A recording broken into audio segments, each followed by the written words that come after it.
For today's vlog ay dayok ang uulamin ko sa hapunan. Itong dayok na ito ay gawa galing sa laman loob ng isdang bangus.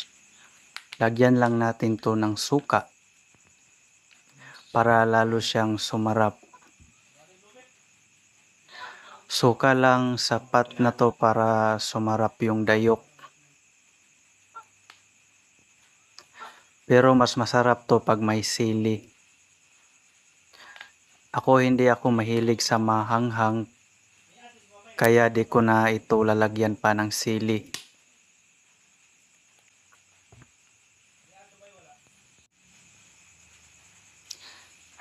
Ito na yung dayok. Sarap na itong ulamin. Imimix lang natin.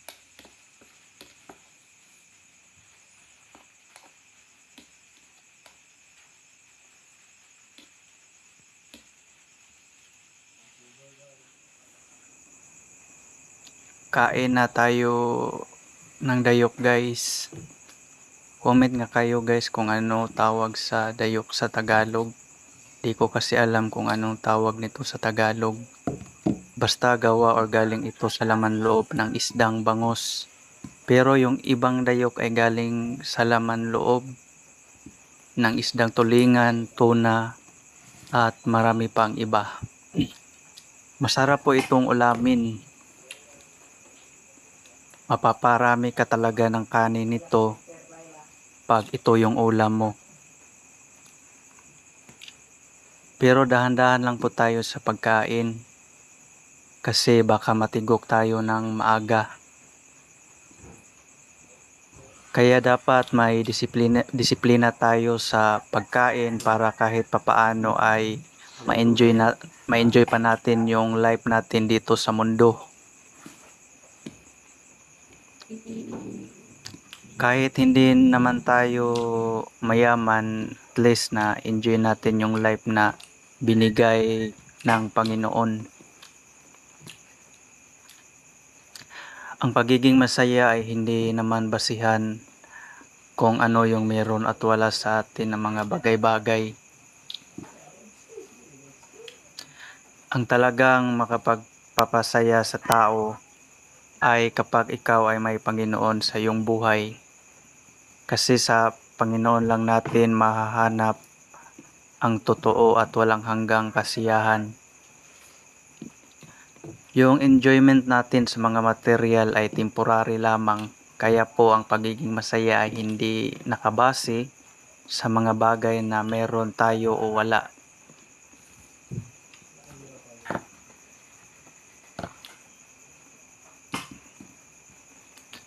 Ako nga kahit ito lang yung ulam ko ngayon, okay lang, masarap naman.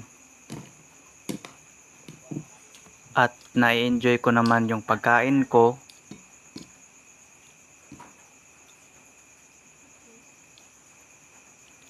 Kahit dayok lang to, masarap naman ulamin. Di mo na kailangan pa ng ibang ulam.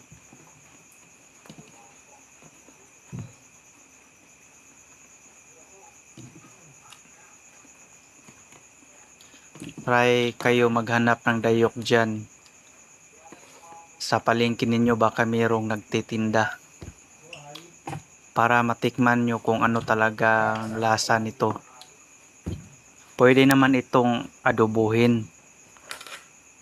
Pero para maluto yung laman loob.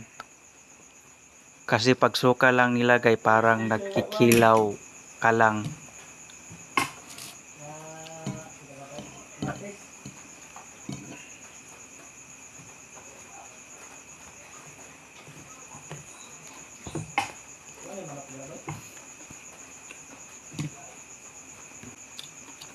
Madali lang ang paggawa ng dayok. Pag makabili kayo ng isdang bangus o kahit anong isda, kunin lang ninyo yung lamang loob. At linisin nyo lang ng maigi. At huwag nyo pala isama yung hasang.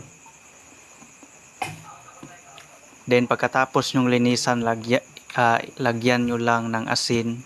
At ilagay nyo kung ano yung available na pwedeng nyong paglagyan dyan sa inyo.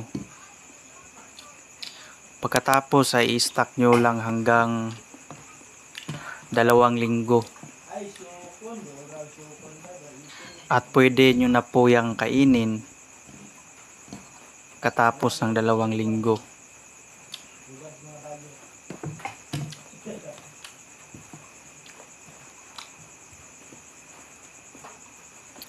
Promise, pag matikman nyo tong dayok guys, ay hahanap-hanapin nyo talaga to sa pagkainan.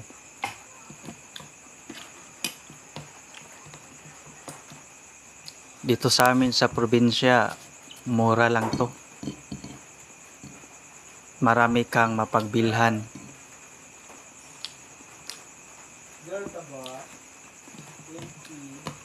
Kasi yung nagtitinda dito ng isda, sila na yung naglilinis ng isda at ginagawa nila ng dayok yung lamang loob na kanilang nakukuha sa isda na kanilang linisan.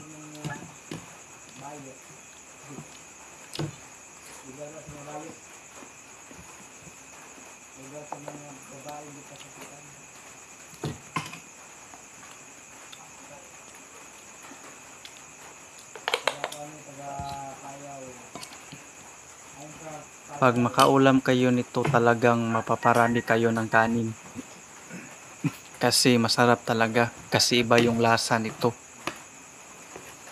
Parang magugustuhan talaga ng dila niyo ang lasa. Kaya hanap-hanapin nyo.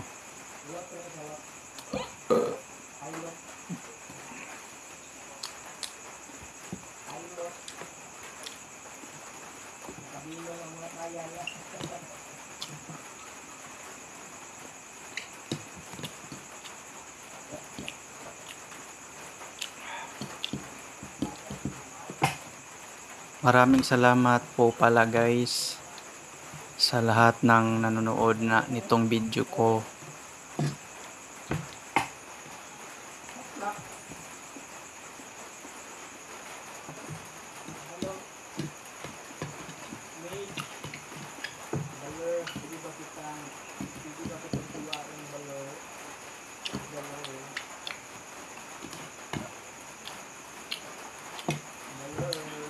God bless po. God bless po sa lahat ng nanonood. Please subscribe and support my channel para naman po ma-monetize na tayo.